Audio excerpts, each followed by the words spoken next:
Bendiciones con todos. Tema 25. Las verdades de la palabra de Dios. Hoy la destrucción de Jericó y el juicio de Dios. Y utilizamos Josué capítulo 6, que vamos a dar lectura. Dice así: Ahora Jericó estaba cerrada, bien cerrada, a causa de los hijos de Israel. Nadie entraba ni salía.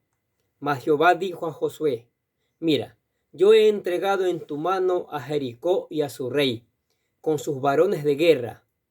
Rodearéis, pues, la ciudad todos los hombres de guerra, yendo alrededor de la ciudad una vez, y esto haréis durante 6 días. Y 7 sacerdotes llevarán 7 bocinas de cuerno de carnero delante del arca. Y al 7º día daréis 7 vueltas a la ciudad, y los sacerdotes tocarán bocinas, y cuando toquen prolongadamente el cuerno de carnero, así que oigáis el sonido de la bocina, todo el pueblo gritará a gran voz, y el muro de la ciudad caerá. Entonces subirá el pueblo, cada uno derecho hacia adelante. Llamando pues Josué, hijo de Nun, a los sacerdotes, les dijo: Llevad el arca del pacto, y 7 sacerdotes lleven bocinas de cuerno de carnero delante del arca de Jehová. Y dijo al pueblo: Pasad y rodead la ciudad, y los que están armados pasarán de delante del arca de Jehová. Así que Josué hubo hablado al pueblo, los 7 sacerdotes, llevando las 7 bocinas de cuerno de carnero, pasaron delante del arca de Jehová y tocaron las bocinas, y el arca del pacto de Jehová los seguía. Y los hombres armados iban delante de los sacerdotes que tocaban las bocinas, y la retaguardia iba tras el arca, mientras las bocinas sonaban continuamente. Y Josué mandó al pueblo diciendo: Vosotros no gritaréis, ni se oirá vuestra voz, ni saldrá palabra de vuestra boca, hasta el día que yo os oiga. Gritad entonces, gritaréis. Así que él hizo que el arca de Jehová diera una vuelta alrededor de la ciudad, y volvieron luego al campamento, y allí pasaron la noche. Y Josué se levantó de mañana, y los sacerdotes tomaron el arca, y los 7 sacerdotes, llevando las 7 bocinas de cuerno de carnero, fueron delante del arca de Jehová, andando siempre y tocando las bocinas, y los hombres armados iban delante de ellos, y la retaguardia iba tras el arca de Jehová. Mientras las bocinas tocaban continuamente, así dieron otra vuelta a la ciudad el 2º día. Y volvieron al campamento, y de esta manera hicieron durante 6 días. Al 7º día se levantaron al despuntar el alba, y dieron vuelta a la ciudad de la misma manera 7 veces. Solamente este día dieron vuelta alrededor de ella 7 veces. Y cuando los sacerdotes tocaron las bocinas la 7ª vez, Josué dijo al pueblo: Gritad, porque Jehová os ha entregado la ciudad. Y será la ciudad anatema a Jehová, con todas las cosas que están en ella. Solamente Rahab la ramera vivirá, con todos los que estén en casa con ella, por cuanto escondió a los mensajeros que enviamos. Pero vosotros guardaos del anatema, ni toquéis ni toméis alguna cosa del anatema, no sea que hagáis anatema al campamento de Israel y lo turbéis. Mas toda la plata y el oro, y los utensilios de bronce y de hierro, sean consagrados a Jehová, y entren en el tesoro de Jehová. Entonces el pueblo gritó, y los sacerdotes tocaron las bocinas, y aconteció que cuando el pueblo hubo oído el sonido de la bocina, gritó con gran vocerío, y el muro se derrumbó. El pueblo subió luego a la ciudad, cada uno derecho hacia adelante, y la tomaron, y destruyeron a filo de espada a todo lo que en la ciudad había, hombres y mujeres, jóvenes y viejos, hasta los bueyes, las ovejas y los asnos. Mas Josué dijo a los hombres que habían reconocido la tierra: Entrad en casa de la mujer ramera, y haced salir de allí a la mujer y a todo lo que fuere suyo, como lo jurasteis. Y los espías entraron y sacaron a Rahab, a su padre, a su madre, a sus hermanos, y a todo lo que era suyo, y también sacaron a toda su parentela y los pusieron fuera del campamento de Israel. Y consumieron con fuego la ciudad y todo lo que en ella había. Solamente pusieron en el tesoro de la casa de Jehová la plata y el oro, y los utensilios de bronce y de hierro. Mas Josué salvó la vida de Rahab la ramera, y a la casa de su padre, y a todo lo que ella tenía. Y habitó entre ellos, entre los israelitas hasta hoy, por cuanto escondió a los mensajeros que Josué había enviado a reconocer Jericó. En aquel tiempo hizo Josué un juramento, diciendo: maldito delante de Jehová el hombre que se levantare y reedifique esta ciudad de Jericó sobre su primogénito, eche los cimientos de ella y sobre su hijo menor asiente sus puertas. Estaba pues Jehová con Josué y su nombre se divulgó por toda la tierra. Qué tremenda palabra, ¿no? No podemos negar que el juicio de Dios derramó sobre Jericó fue muy severo, según hemos leído. La ciudad entera debía ser considerada anatema, que quiere decir maldita, lo que quiere decir que tenía que ser entregada a Dios para que Él ejecutara su juicio sobre ella, siendo los israelitas seriamente advertidos de que no podían rescatar nada de allí. Más adelante, cuando lleguemos a los ataques sobre otras ciudades, veremos que a Israel se le permitió muchas veces tomar del contenido de esas ciudades como botín, pero no así en el caso de Jericó. Allí todo debía ser entregado al juicio de Dios, y las cosas como el oro y la plata no podrían destruirse fácilmente. Debían ser entregados al Señor. Por lo tanto, la palabra anatema significa destrucción completa. Ese era el juicio de Dios sobre Jericó. Ahora nos interesa ver de qué manera se llevó a cabo todo esto. La táctica militar que Dios mandó a Josué para conquistar Jericó no era corriente y de hecho nunca más se volvió a utilizar.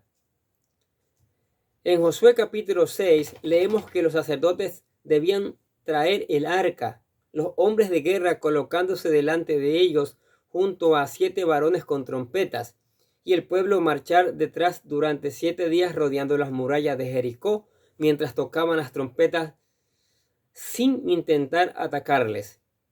Me pregunto qué pensarían los de Jericó mientras los observaban día tras día por encima de sus murallas. Ellos se habían encerrado dentro de la ciudad, que según Josué capítulo 6 versículo 1 estaba cerrada y bien cerrada, lo que significa que tenían plena confianza en su sistema defensivo. Estaban seguros de que los israelitas nunca podrían atravesarlo.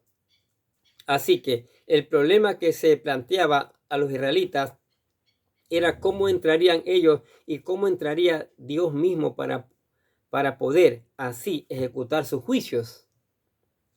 Aquí es importante notar la clemencia que Dios mostró hacia Jericó, no entrando inmediatamente en ella. Recordemos que durante toda una semana los israelitas llevaban el arca alrededor de Jericó mientras hacían sonar las trompetas. Con ello estaban llamando su atención al hecho de que el arca de Dios de toda la tierra estaba allí, el mismo Dios que había cruzado el río Jordán en seco y al que, por supuesto, nada ni nadie iba a impedir entrar en Jericó y ejecutar sus juicios.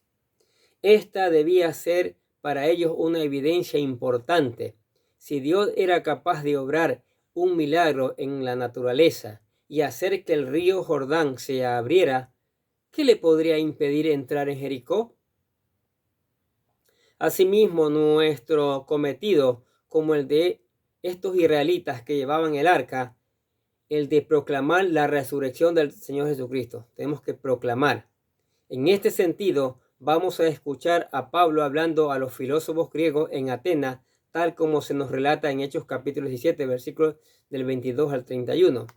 Su auditorio en esta ocasión estaba compuesto por intelectuales paganos, así que comienza razonando con ellos sobre cómo es el verdadero Dios, que no puede ser semejante a oro, plata, piedra o escultura de arte, porque nosotros mismos, que somos su descendencia, su linaje, no somos simplemente materia, también tenemos mente.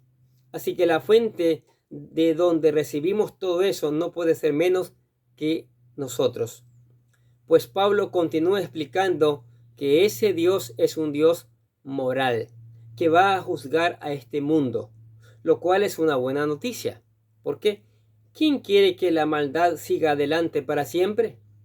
Pero en el Areópago, entre su auditorio, había algunos filósofos epicúreos de los cuales había desarrollado la filosofía atómica. En cierto modo, esa era una teoría maravillosa.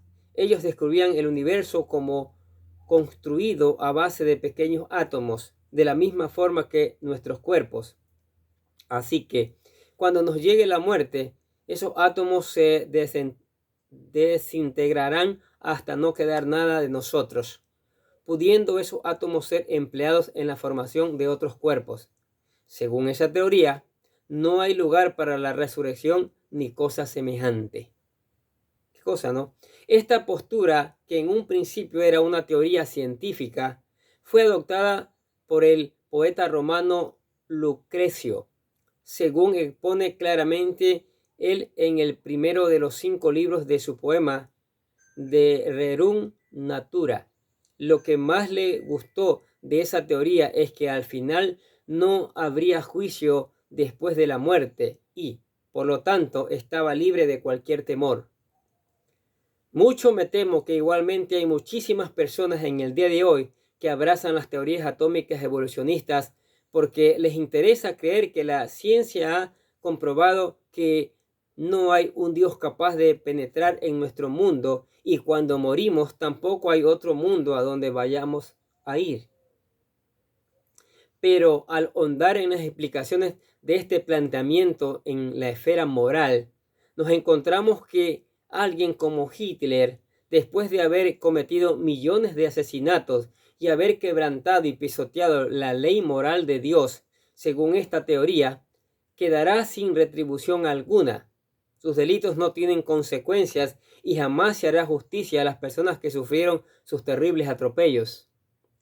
Ni en este mundo ni en ningún otro esa teoría, por lo tanto, deja la justicia como un concepto vacío de todo sentido. Mire lo que piensa el hombre.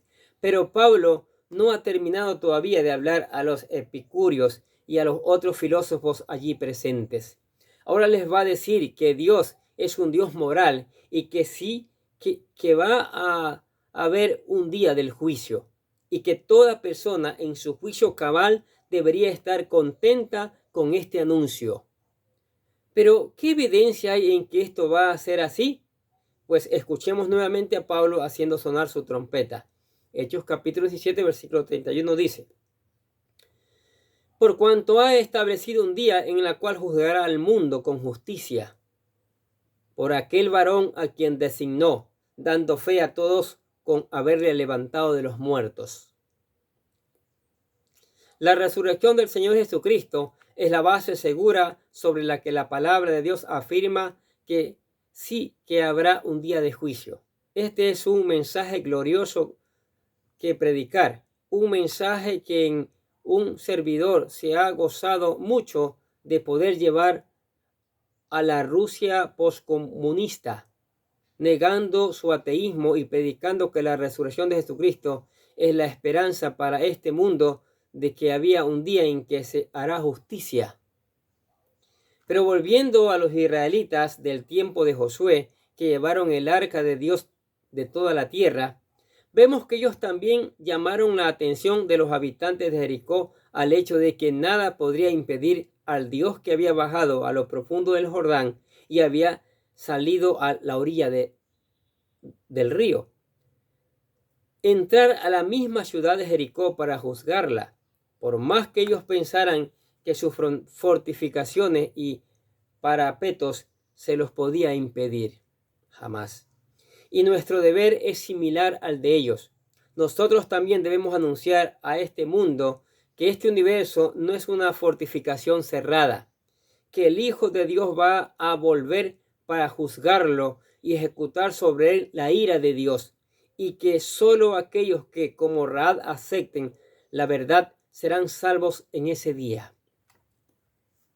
Y como ocurrió con los israelitas, que tras una semana de testimonio alrededor de Jericó, haciendo sonar sus bocinas, vieron caer las murallas y la entrada abierta a los agentes del juicio de Dios sobre Jericó, de la misma manera será la segunda venida de nuestro Señor Jesucristo a este mundo.